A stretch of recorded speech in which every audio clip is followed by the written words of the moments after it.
Bum, bum, bum, bum, bum. Well, good morning, everybody. What an amazing start of the day.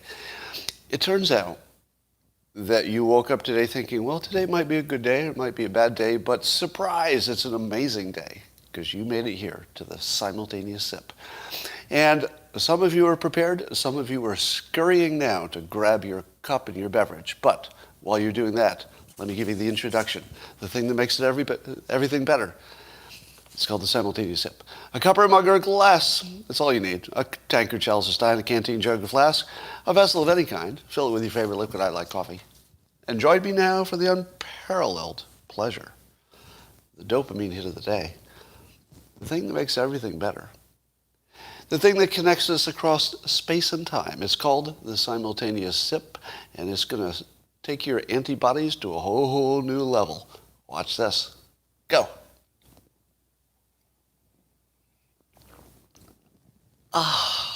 Antibodies. Well, I know you don't like anecdotal evidence. You like data. You like hard data. But let me give you some hard data.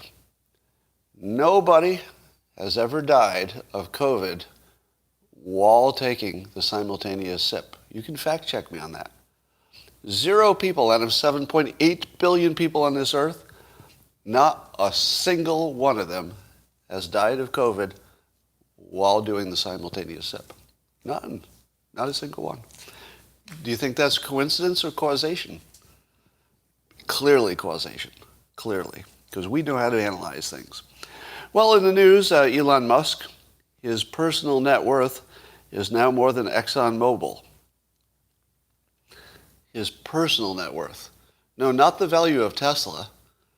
Tesla is already much more valuable than apparently more valuable than ExxonMobil. But Elon Musk himself, he's worth $289 billion. And by the way, at his current age, he should be the first trillionaire. Elon Musk will be our first trillionaire. Pretty sure. I mean, the odds are really good. And he surpassed the value of ExxonMobil, which is only $272 billion. Did you know that ExxonMobil was only $272 billion? I mean, I realize $1 billion's a lot of money, but I thought they'd be bigger. Actually, I was a little surprised. I guess I should have known.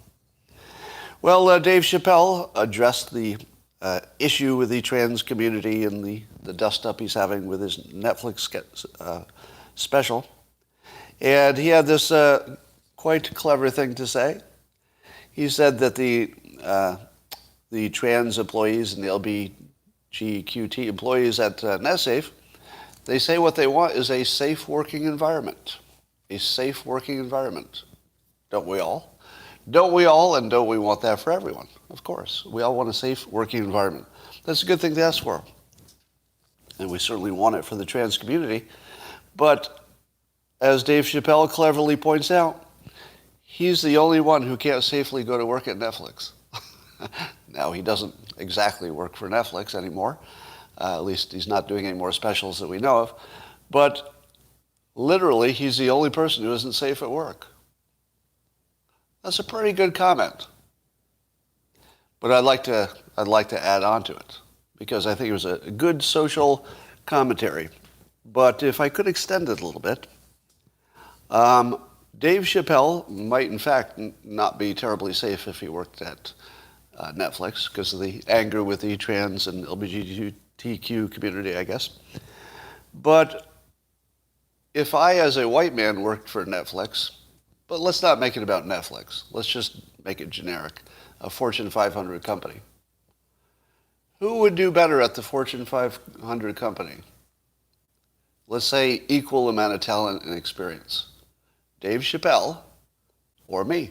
Which one of us would do better in their career? Equal talent and equal experience. Not even close. Right. And who would do better than Dave Chappelle? Who might do even better than Dave Chappelle at a Fortune 500 company? Maybe a trans employee, because there might be more pressure because it's a smaller community and it's harder to find candidates just because of the smaller pool. I would guess that if a highly qualified black employee was up for a promotion against a highly, let's say equally qualified, trans employee in a Fortune 500 company, who wins? Same qualifications. I think trans wins. And I think Dave's right about that, Dave Chappelle. You know, you didn't say that directly, but I feel that's the implication. So we have this weird situation where the only people who can get promoted and, you know, have a safe experience are the ones complaining. This is not to say they don't have valid complaints, okay? So make sure you hear this correctly. Everybody's got valid complaints. The trans people have tons of valid complaints. They're valid, right? You might not agree with them, but they're valid complaints. You might disagree about what to do about it. But we all have valid complaints. And so let's remember that, you know, you're not alone if somebody's treating you poorly, right? Yeah, if there was one thing that we should all be able to band together and agree on, is that we're all victims of assholes. Am I right? Like if you had, let's say you were an omnipotent being and you could fix the earth and the racial strife. Let's say you had all the power that you could somehow do whatever it took to fix racial division. How would you do it? Would you create a melting pot, the United States model, and throw everybody together? Or would you segregate people and say, hey, one way to get rid of all this division is just divide people. You know, let them live with each other. I don't know. I don't think either of those will work. Here's what I would do. You ready? Here's my solution to racial division. Separate the assholes in all the groups. Just put all the assholes together. So you take all the black people who are also assholes, and you separate them out from the group of black people who are awesome. Then you take all the Irish people who are assholes, and you separate them out, and you keep the Irish people who are not assholes, and you put them together with the black Americans who are not assholes. How do they do? Really well. Really well, right? They wouldn't have a problem at all. Nothing to do with racism. Everything to do with who's an asshole and who's not an asshole, right? So we're completely framing the problem wrong. If you took the assholes out of the category of white people, and granted, it's a pretty big percentage, but if you could take the assholes out of the average, would white people look so bad? No, we'd look pretty good if you take the assholes out. And likewise, do you think you could get along with somebody from whatever community? Just pick a community, LGBTQ, you know, women, men, black, white, Asian American, whatever you want. Pick any group and then remove the assholes from the group. How do you like them? They're great. They're great. You just remove the assholes. Now, the fact that we've been fooled into thinking we have a race problem, think about it. Think about any other ethnic group, and then think of somebody you know personally who just happens to not be an asshole. Do you like them? Yeah. Would you hire them? Yeah. Would you date them? Probably. Yeah, I mean, that's a slightly different question, but probably. So we're all looking at the wrong question here. Really, we're just looking at the wrong question. All right. Kudos to the Biden administration. Yeah, I know. Weird, huh? I'm going to give credit to the Biden administration for something. Now, it's conditional, because I'm not sure this isn't a trick. I don't know that this will lead to something good, but it's a good start. And here's the setup. Apparently, the Biden administration is expecting to name Kim Wyman a Republican to a high position. So Biden is going to put a Republican in a high position in the Homeland Security. So remember, Biden said he would be, you try to unite the country, be a little more bipartisan. Now, the one he picked happens to, it's not a coincidence, of course, went hard at Trump for his, what CNN calls his false claims of fraud in the election. So it's a Republican who has criticized Republicans. Now, yeah, I know what you're saying. Everybody's typing rhino, rhino, rhino, not a real Republican. I get it, I get it. Can we stipulate? Just so you'll stop typing rhino in the comments and type something else. Can we stipulate that a Republican who's criticizing other Republicans, you have a name for them?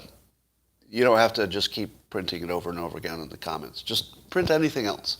Just stop saying rhino. I will stipulate that you have that opinion, okay? Okay, could we stipulate so we don't have to just keep saying it over and over? I get it. You don't like rhinos. I get it. Stipulated.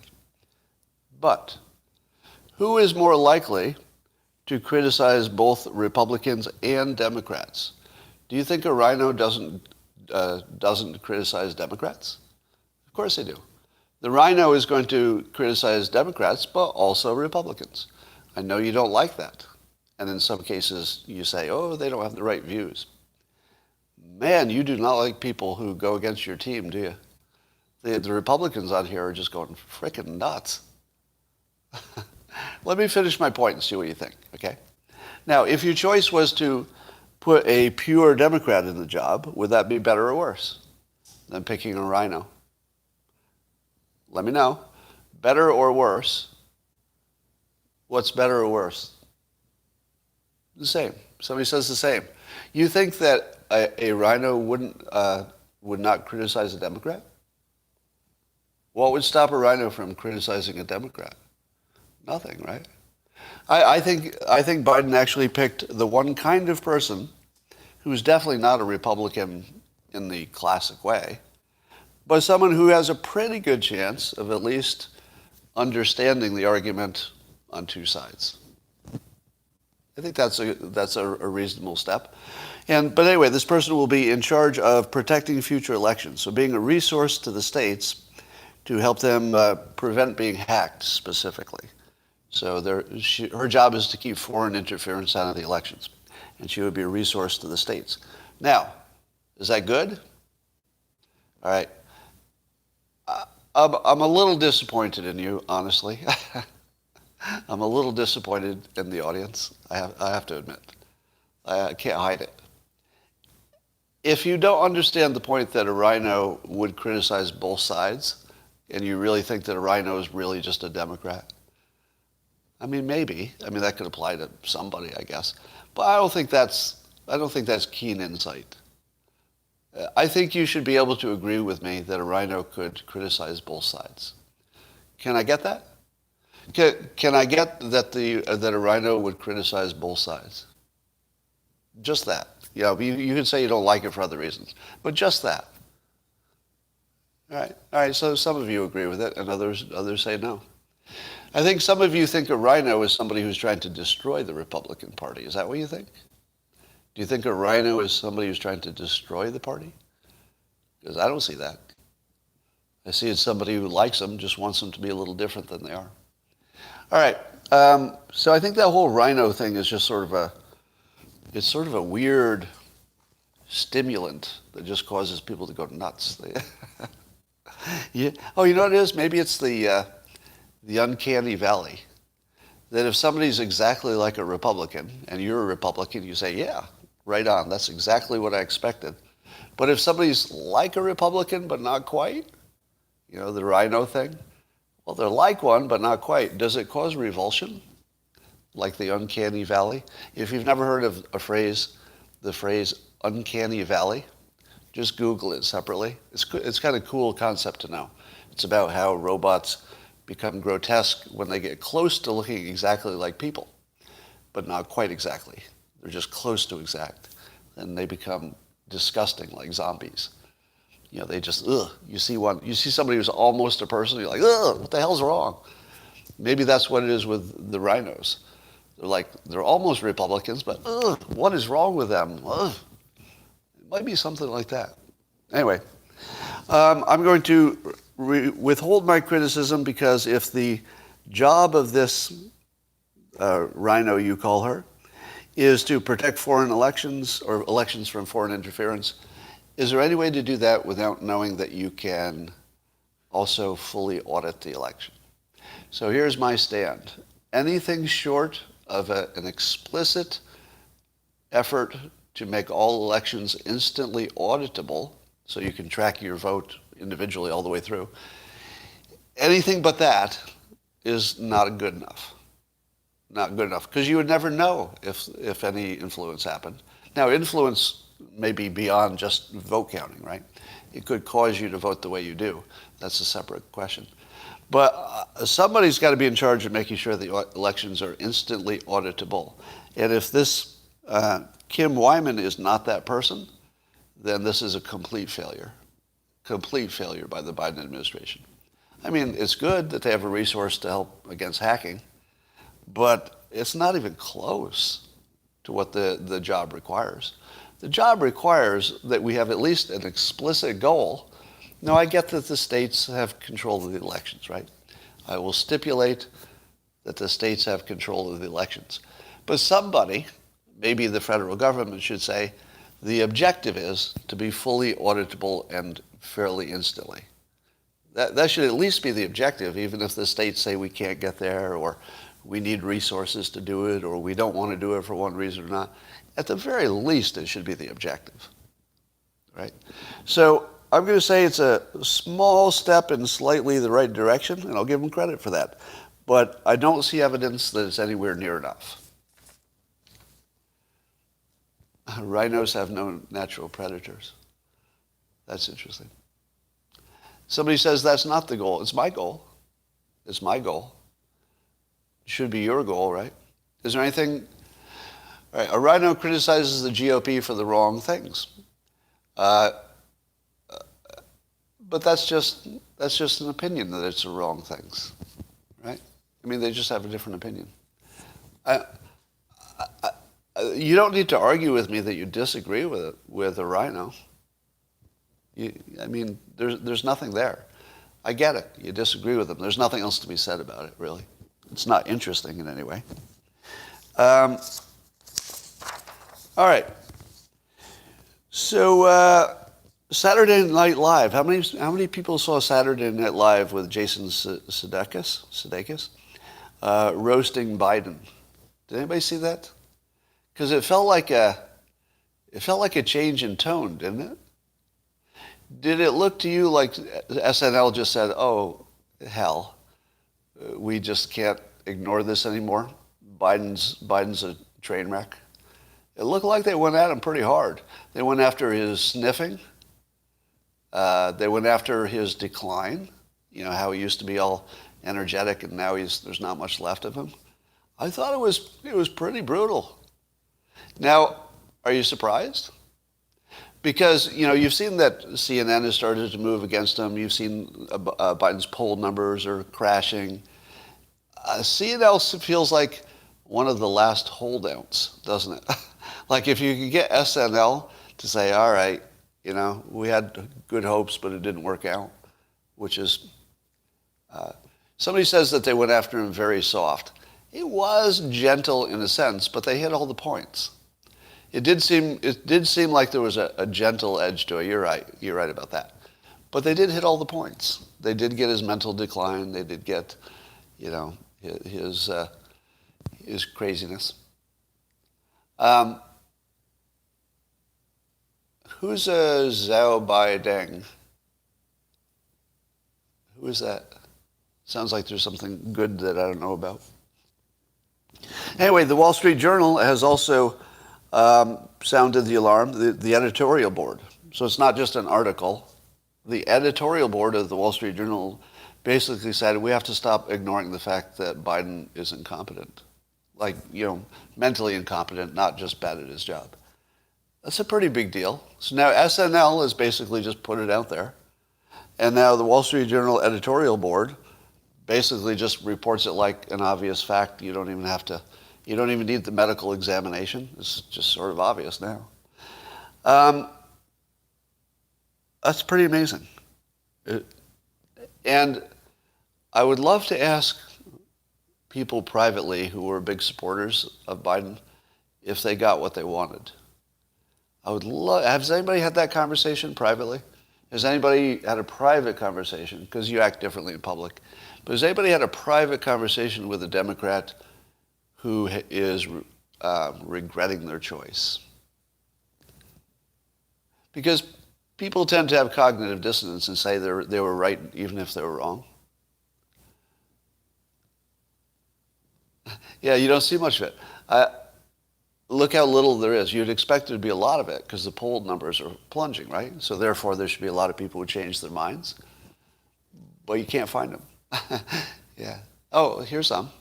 So, yep, my neighbor, Lisa says. There's still anything but Trump. Yeah. So I guess they can defend their choice because it's anything but Trump. I guess you always have that to fall back on. Here's my question. If we could put a Tesla automobile in space, and when I say we, I don't mean me, because I had nothing to do with it. But humans, at least some of us, are smart enough to get together and launch an automobile into space. And yet, we can't invent a fake gun that looks real on a movie. Really? Really, the only way to shoot a movie, which is all make-believe, is with a real gun that could at least potentially fire real ammunition. Nobody can make a fake gun that would be an actual prop as opposed to a real gun that they pretend is a prop. Can't do that? No, nobody's figured that out yet. It does feel as though there's a market for that. Now, my understanding is that there are such things as prop guns. And a prop gun, actually, you couldn't put a bullet in it if you wanted. It would just be blocked. But I imagine the prop gun doesn't have the same action, or maybe it doesn't flash the same or have the kick or whatever it is that makes it look realistic in a movie. But we couldn't figure out how to solve those problems. I mean, that seems like a solvable problem to me, to have a gun that makes a flash without a bullet. You couldn't make an electronic gun that just lights something that just flashes out the barrel or something. I mean, really? How hard is that? Well, we're also finding out how dumb Hollywood is. I'm going to read this story, and you're going to swear, if you haven't already heard the story, you're going to swear I'm making this up. All right? Anybody who owns a gun or has been around guns or knows anything about guns, you're going to think I made this up. This will blow your frickin' mind. All right? I swear to God this is true. And I'm going to read it. This is one from CNN.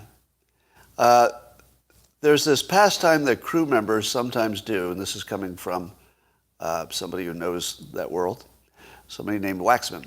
It's called plinking. So there's something that movie crew members do called plinking.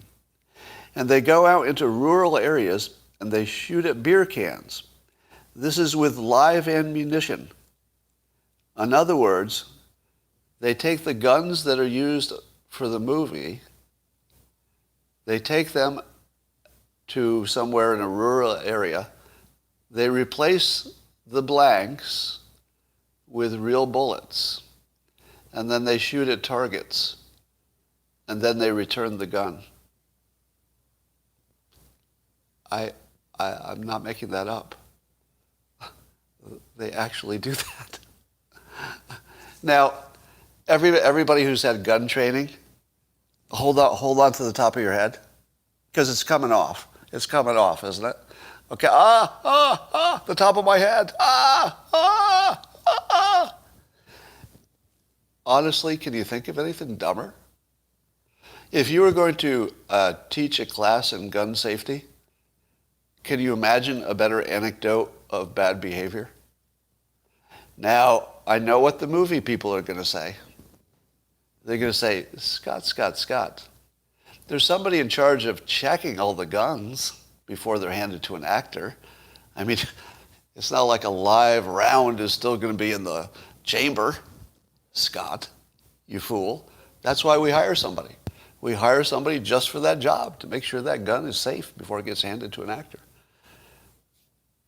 And all the people who have any gun training whatsoever say, you are the dumbest person in the world if you think that's a good idea.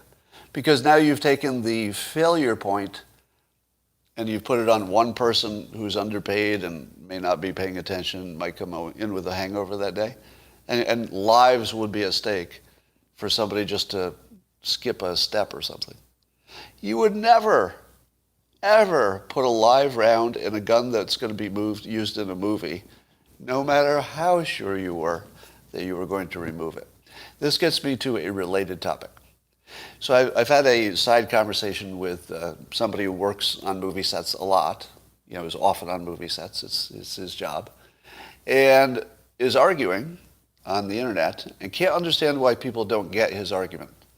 And he argued that Alec Baldwin is not either responsible or 100% responsible because there was somebody whose job it was, and it's the routine way that movies are done, somebody whose job it was to make sure that gun was safe before it was given to him.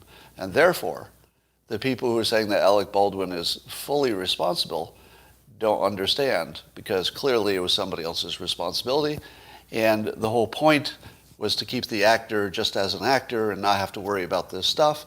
So Scott, don't you understand that the responsibility was, sort of shared, at least, by the person whose job it was?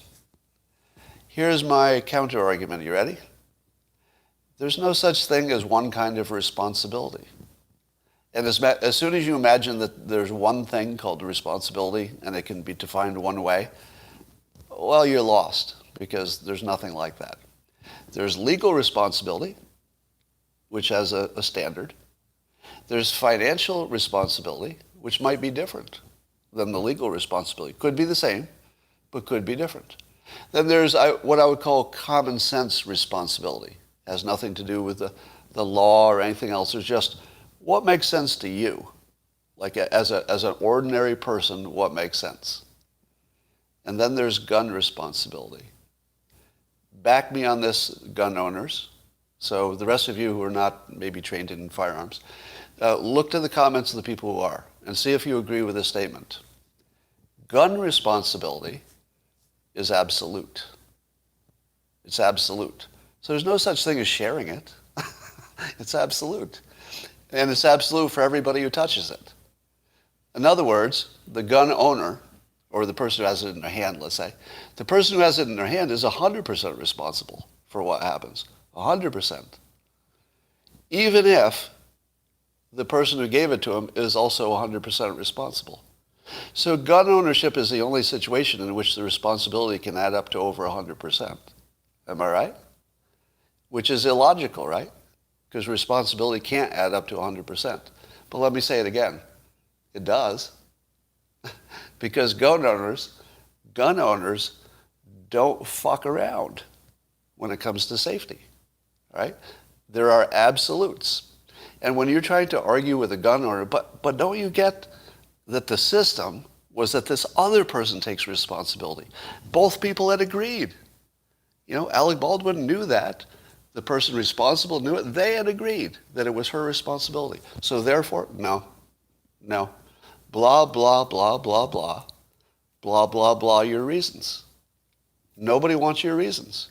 If you're a gun owner, or if you have a gun in your hand, it's your responsibility, period. And nobody's going to listen to a counter-argument. Because the moment you allow the counter-argument in, people get killed, right? The moment you allow, well, there could be an exception, bam, somebody's dead. Because this was the exception. This was exactly the exception. This is why it always has to be 100%. Because the moment you make the exception, somebody gets shot. Every time. So you don't make that exception. And it has nothing to do with legal responsibility. It's a different standard. Legal responsibility is nuanced, and you really have to figure out who did what and blah, blah, blah. But gun responsibility is irrational by design, right? It's rational irrationality. It's rational to be irrational on gun safety. And by irrational, I mean you don't even put your finger on it unless you're going to do something productive with it, right? Like, this is how irrational gun safety is. If your gun's on, if this is your gun, you don't even do this unless you're going to move it productively, like with a purpose. You don't do anything with a gun, anything, unless you're doing it with purpose and safety, right? So anyway, people are not arguing the same argument. They're pretending it's all responsibility is one thing, or it's logical, or it's common sense. It's none of those things, and it shouldn't be. As soon as you make that stuff common sense, people die. So there's a reason for it. I'm going to tell you something, but I can't tell you why. A lot of the big political stories you're hearing now, you are completely misled on what's really behind them. And I can't tell you which stories, and I can't tell you why. But just trust me, I'm seeing in more windows than you see. And I can't even frickin' believe the stuff I'm seeing. You're never going to hear why, I don't think. I don't think you'll ever know what I'm talking about. But, oh my God, the biggest stories are just so completely wrong in important ways. Anyway, I'll just leave that there.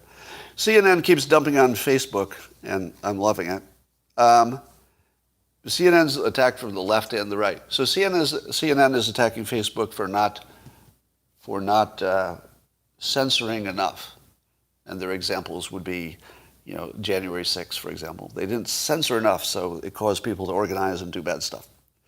And then, of course, the right thinks they censor too much. And you're not going to like this, but it probably means they're doing a good job. I hate to say it. I'm not a fan of Facebook, by the way.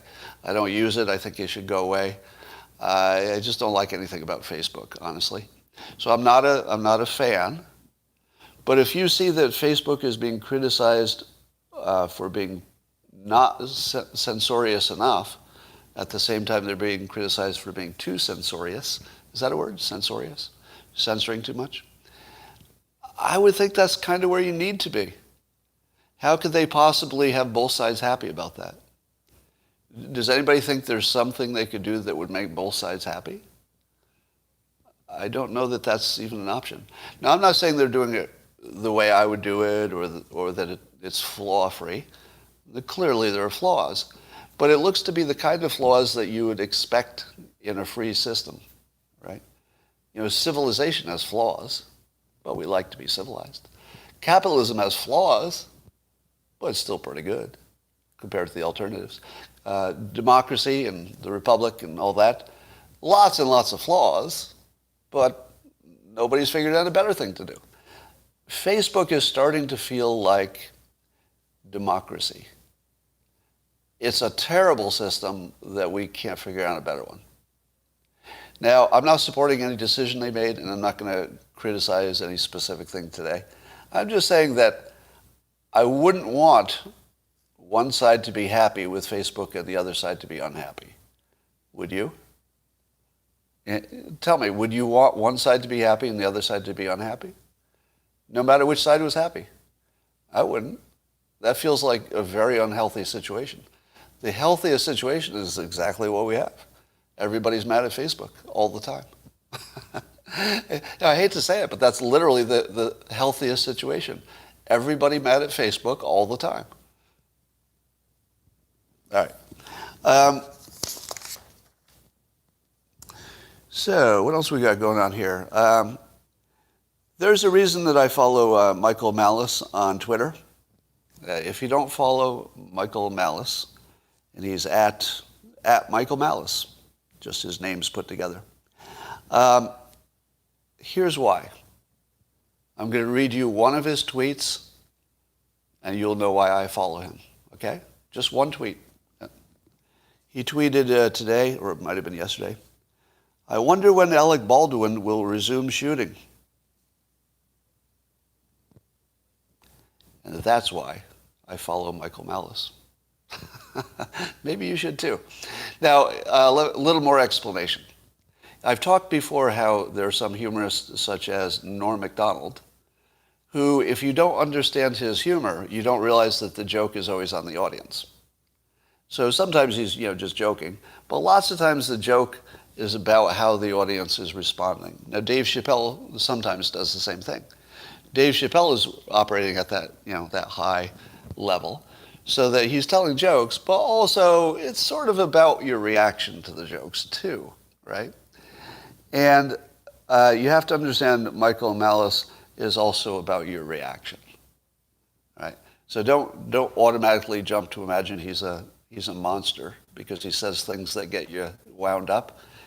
His act, if I can call it that, his approach maybe, is he finds the worst thing you can say about every topic. Whatever's the worst thing you could say, and then he tweets it. And if you can't appreciate, the, I don't know, I guess the edge that he brings to it, you probably shouldn't follow him. But if you get that he's doing it for the reaction, then it's just a great show. So I recommend him highly. And by the way, you won't like it sometimes, which is the point, right? Sometimes it's really gonna rattle your chain too. All right. I've been accused credibly, so here I'd like to agree with my critics. Sometimes people say, Scott, you can't admit when you're wrong. I think I do. I think I do, actually, but maybe I'm not admitting when I'm wrong. So I'll try to do it now. I'm going to agree with my critics that although I've said over and over again that, for example, that I don't care if you get vaccinations, the way I talk about the pandemic leads you to believe that I'm persuading you or that I have a certainty about things I don't have certainty about. So I think my critics are completely right that you can accidentally influence people just by what you talk about most, right? So if I happen to talk about things that were pro-vaccine, even if I'm not telling you to get it, you would internalize that as, well, he's saying pro-vaccine things. How can you say you're not trying to convince me to get it? You keep saying pro-vaccine things. So, as a public service, because I know that it annoys a lot of you, I'm going to argue the opposite of my opinion today. The same way that, I make the mistake the other direction. So it won't be so much I'm making an argument against my opinion as much as I'm giving the other side of the story. Is that fair? So I'm going to concentrate on something that's pro-ivermectin, because usually I talk about the opposite. So I'm going to tell you some things that are pro-ivermectin, even though I'm almost always talking the opposite. I'm not trying to convince you. All right, nothing you hear now will be to convince you it's good or bad or anything. I'm just going to take the other side. Now, this is a good exercise. It's a good exercise to see if you can argue the other point. All right? If you can't argue the other side's point, you have to ask yourself why. Is it because the other side is just whack? Or because you're so cognitively biased that you can't even say the words that the other side would say? So in the spirit of testing my own cognitive dissonance, I'm going to show you an exercise in which I speak the opposite of my opinion. Okay? And it'll be on the vaccines and also on ivermectin, I think one other thing. I'm going to start with a little context and we'll lead you into it. Rasmussen has a poll about climate change and asked people, is climate change a crisis? 51% of the people said, hell yes, or, leaning yes. So over half of the people think climate change is a crisis. And it breaks down exactly like you think, 75% of Democrats and 31% of Republicans. And interestingly, the moderates are right in the middle, which tells you something disturbing, but that's another story. And then Rasmussen also asked, and I'm paraphrasing their questions, that they put the questions in better form than I'm going to paraphrase them. So just know that they know how to do questions right, even if I say them wrong. All right. They asked if the country that goes the hardest at climate change and green energy stuff, will they reap the economic and jobs benefit in green energy? In other words, do people think that going hard against climate change ends up being an economic positive? And 56% said yes. 56% of the public thinks that going hard at climate change would be a positive economic thing. 38% disagree. All right. Again, remember, I'm just sort of giving you some views here. I'm going to do climate change, and then I'm going to do COVID as soon as I'm done. And then, do you agree with Biden's approach to climate? 48% supported it, but 46% do not. And 6% are unsure. But I think the unsures should be thrown in the do not support category. That would be. So pretty much a tie between supporting Biden and not supporting him. And as Michael Schellenberger is pointing out, the world's green renewable experiment is over. So Biden's climate bill is dead. This is in a Michael Schellenberger tweet today. Norway affirmed oil drilling. So Norway is basically saying, okay, green stuff isn't working. We better drill. Let's get busy drilling for oil. And even Uganda says that the solar and wind force and wind cause poverty in Africa. So Africa is giving up on green energy. Norway, in some ways, the United States, in a minor way, at least the climate bill. And Germany's having the same issue, and I think the UK is looking at nuclear and stuff. So basically, everything you thought you knew, or people thought they knew about green energy and its benefits, seems to be wrong. So at the same time that Rasmussen is saying, hey, look at all these people who think the climate is a crisis and Biden's doing the right thing, are looking at countries all over the world who also thought the climate was a crisis and going green was the right thing, and they've all learned that they were wrong, and they're reversing their decisions. At the same time, people are saying, yeah, Biden looks good. The majority of people saying, yeah, it looks good. While the rest of the world who already went there is changing their mind. Okay, not so good. All right, I'm going to argue the other side quickly for ivermectin stuff. Here's my question. If you had a drug that you knew worked in a laboratory, in a test tube, and it kills the virus in a test tube, why doesn't it work in people? Now, I know the reason you do the controlled trials is because it's actually rare for something that works in a test tube to also work in a human without hurting them. Do we agree? Everybody knows that the test tube results actually rarely work in people. So you would expect that just because it works in a test tube doesn't really mean anything in people. But suppose you had a drug, and the reason I ask why is that? You know, why can't you tell that it will work in people? What's the mechanism that ruins it? And we know it doesn't work, but what's the mechanism?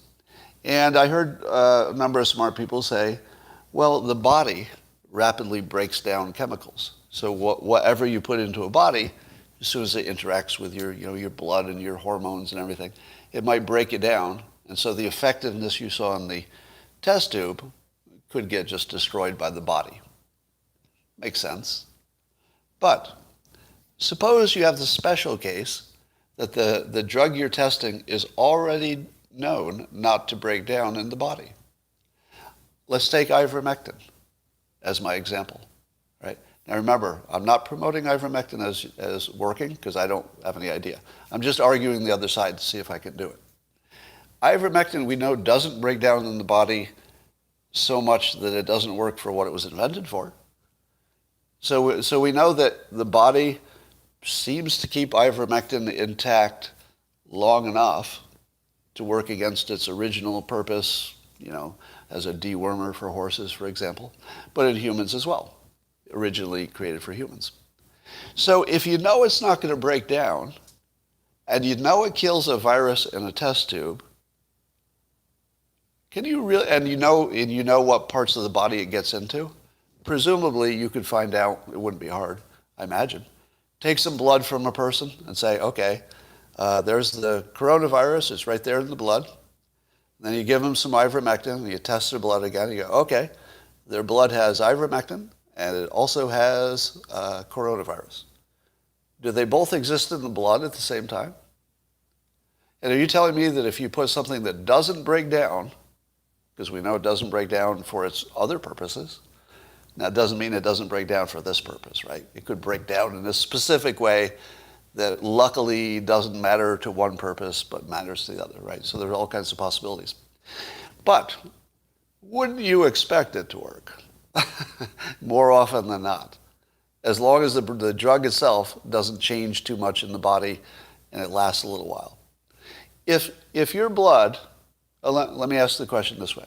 If I drew your blood out and it had coronavirus in it, so I've got a little petri dish full of blood, and let's say I put a Bunsen burner under it so it stays about the right temperature as your body. So now you've got real blood from a real person with real virus in it. If you drop an ivermectin pill in there, I'm simplifying, right? It wouldn't be a pill. So put some ivermectin in there, and you just keep it at 98.6, and you check in an hour, is it going to have the same amount of virus? What do you think? If you tested it outside the body, but it was a real person's blood with virus and real hormones and real everything else that's in real blood, because it's real blood, and you drop the ivermectin in, would it kill the ivermectin in the blood? Now, I don't think we test it in blood, right? Somebody give me a fact check on this. When they test it in the laboratory, they don't put it in anything like blood, do they? They just put it in a dish with the virus and some kind of medium. Am I right? But shouldn't there be a step where they drop it in human blood and see if it makes any difference, or it just immediately breaks down? So here's my question. How in the world do we not know that ivermectin works if it doesn't break down for its other purposes? It doesn't give you side effects. Those are the things we know. It does kill ivermectin in a laboratory. Are you telling me nobody ever did a test where they dropped it in a little pint of blood, real blood, to see if it made a difference? Nobody ever tested that? Because if it did, if you could neutralize a virus in real blood, let's say in an hour, and there was less of it, it doesn't have to be gone, but would it be noticeably less? How could it not work? Right? Now, is this a good argument? Is my argument good? Now remember, I'm not giving you certainty. There's no certainty involved here. I'm just saying that I would love to see an explanation. Now, if you're saying to yourself, Scott, this is why we test randomized controlled trials, exactly your problem, because you can't tell that the laboratory extends to the real world. But are you telling me if you knew the drug at the level given, let's say we knew that the drug was going to be administered at the same level it is for other stuff, and we know it doesn't have side effects, and we know it doesn't break down quickly because it works for something else. It doesn't break down too fast for that. Are you telling me that you couldn't test that in blood in a laboratory and really, really be close to knowing if it worked? Again, no certainty. That's why you do the randomized controlled tests. Right? All right. Now keep in mind what I'm doing here. I'm not promoting ivermectin or talking against it. I'm saying that I hadn't spent enough time talking about the possibility it would work. The possibility. Now, many of you have pointed out ad nauseum, follow the money, and it's about the big pharma doesn't want the cheap thing to work because it's off patent, blah, blah, blah, blah. Is it possible that big pharma could block ivermectin in every way that people are looking at it? Because it'd be pretty massive. Do you think big pharma could influence like everybody everywhere in the world, like all the governments and all the experts? Yeah, they could. Yeah, they could. If they can find a choke point. Now, I doubt they could do it retail, meaning go to every person and bribe every person and get to them individually or something like that. So you can't get to them individually. But who controls the data? Who controls the data? Where does it come from? Because if they control the data, then yeah, they can control what everybody thinks of it. Now, do the big pharma companies, do they get involved in the trials? Who is it who's funding the trials of ivermectin? Do you know? I don't know. Suppose they're funded, but maybe some money went to pharma, to some middleman, to some other middleman, and then to the study. Would you know it? I wouldn't know it. I mean, does anybody know who funds studies? Is that always reported? I don't even know if it's always reported. But it's possible. So part of my argument had been, there's no way this conspiracy theory could possibly be true because too many people would have noticed it did work. Too many countries would have run a trial where it did work, and then it would be working in the real world, and then everybody would notice. And so I've argued that it would be impossible to conceal such a mass conspiracy that affects so many people and is such a big, dollar and life and death and everything else, unless they control the data. And they could. So I'm not saying they do. I'm saying you can't rule out the possibility that the big pharma controls enough of the trials. They wouldn't have to control all the trials. They would only have to control the big ones. Or that put people in charge who don't know how to do trials. Or there's probably a million ways you can ruin data or manage it. All right. So that's my pro-ivermectin argument. And again, I'm not pro-ivermectin. If I had to guess, I'm going to guess against it being a big deal. Meaning maybe it makes some difference, but I doubt it would change the pandemic.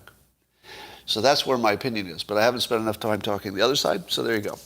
All right, how about on vaccinations? I tweeted out earlier, I got to run in a minute, graphs from, who was it? Jason Lewis, who is a scientist, but he's a material scientist, but he apparently has experience as a medical data analyst. So he's somebody who's good at data systems and analytics, and he's a scientist, not the right kind for virology, but he does do medical data analysis, right? So he knows data, and he knows where to get it, and he knows how to look at it right. So it's sort of the right person, right? And he did studies of vaccinations to see if vaccinations work, and sure enough, there's like a totally solid correlation. The more you're vaccinated, the fewer problems you have. Correlation is unmistakable. You can't miss it. Very, very clear correlation. Vaccination, boom, lower problems.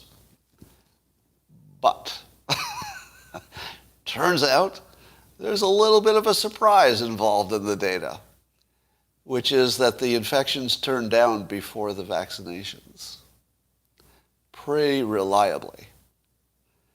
Which means, and this is just speculation from Jason, the vaccinations might not be the cause of the decline, because the decline starts well before the vaccinations and just continues.